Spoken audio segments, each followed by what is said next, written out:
This is a 9-channel CCTV power supply unit, which means that it can supply power to up to 9 CCTV cameras. In this video, I'll show you how to set it up and successfully connect cameras onto this type of CCTV power supply unit.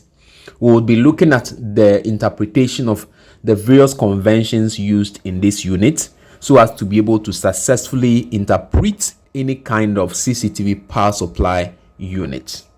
In setting up this unit, we'll need tools like a flat screwdriver to be able to loosen some of the terminals, and we'll also use a cutting ply which doubles as a cable stripper in peeling up cables that will be mounted on this system. So let's start the wiring process now. I mentioned earlier on that this is a 9-channel CCTV power supply unit, and so when the mains AC power comes into the system, it goes through the AC to DC converter, and the AC to DC converter converts it in 12 volts and splits it into 9 parts or 9 units, which are the points through which the cameras can be connected. So let's first of all look at how you can connect the mains AC power, which is supposed to be fed to the block here. So I'll simply open this side, I'll lift it up, and then we'll start the wiring process from here. When you look at the bridge on which we are going to be connecting the mains AC power, there are 3 terminals here, and by the terminals below or at the downside here, you can see that there is an L here, an L label here, which stands for live. There is an N label here, which stands for neutral, and there is a symbol here, which is an earth symbol. So that simply means that we need a 3-core cable to let in the mains AC power that will come from a mains socket into the power supply unit. So this is a 3-core cable which has, by convention, the brown standing for live, the blue stands for neutral, and the yellow and green stands for earth. That is by internationally accepted convention. So this is a kind of cable we can use to tap power into the power supply unit. And the other end has a 3-pin plug which will be plugged into a power socket to let in power into the power supply unit. So I will let in the 3-core cable into the power supply unit, and we'll try to match them into the various conducting points. And we'll start with the one at the down here, which matches with live. So on this particular terminal, I would have to use the brown, which stands for live, and put under this terminal. So after loosening it, I will try and place it below the point here that matches the live. When I successfully place it, I'll just tighten it. Make sure it gets so tightened that it will not get removed by itself. Once it's very well tightened, that one is done. So the neutral also goes in the same manner. We'll lose the conducting point and place the neutral as well. After placing it, you tighten the block back. Make sure it is very firmly tightened.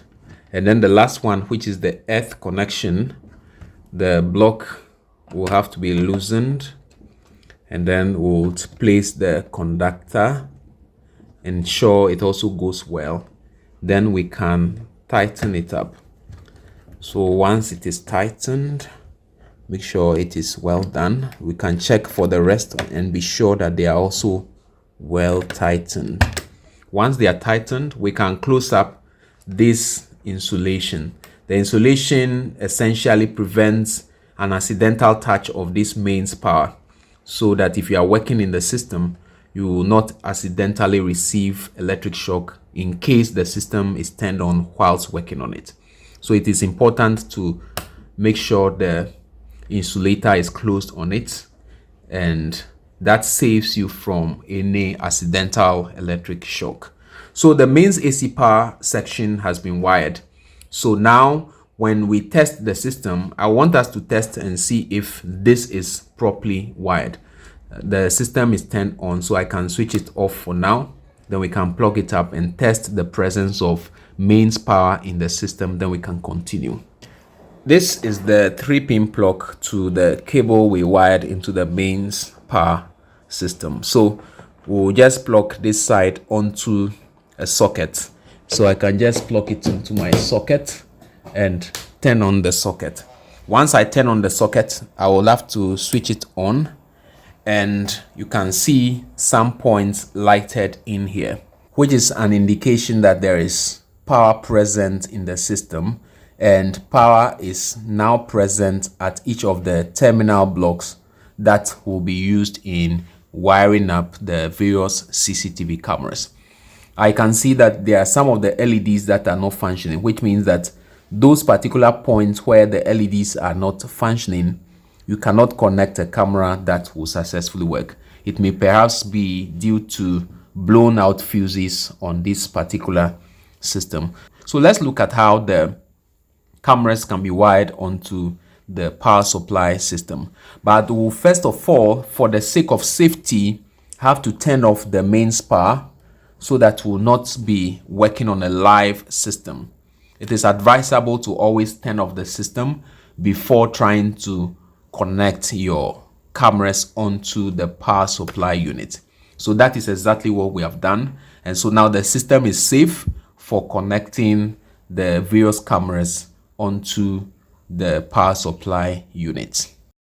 Each of these bridges that you see here are the points through which you can connect your camera. And each bridge has a negative and a positive terminal, so that the negative and the positive is what you take to a particular camera.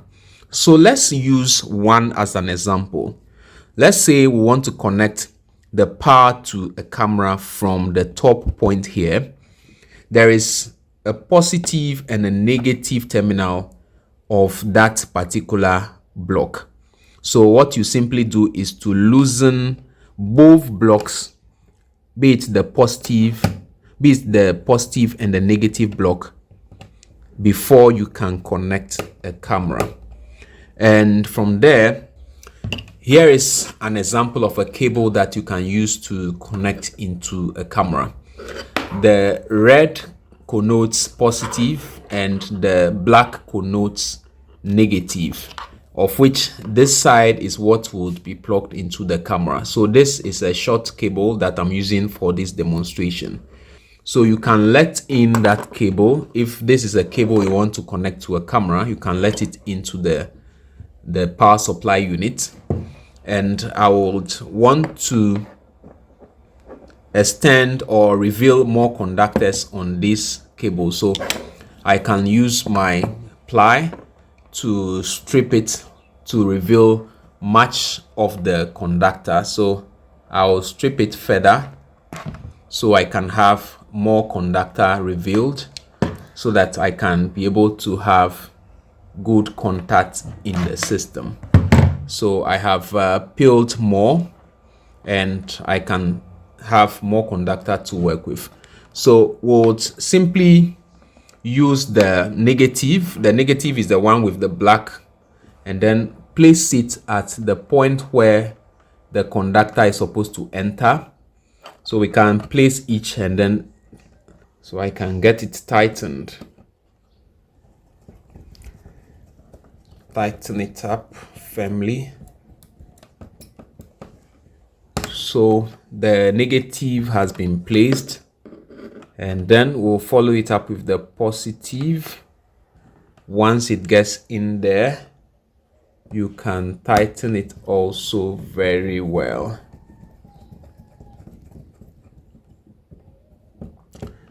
So once you do this, this becomes an available power that can be supplied into a camera, a typical CCTV camera.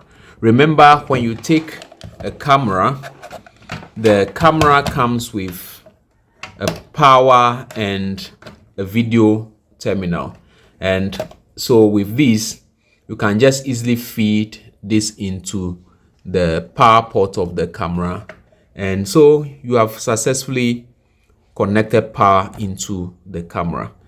And that is how you can do for the rest of the 9 points that accommodate a CCTV camera.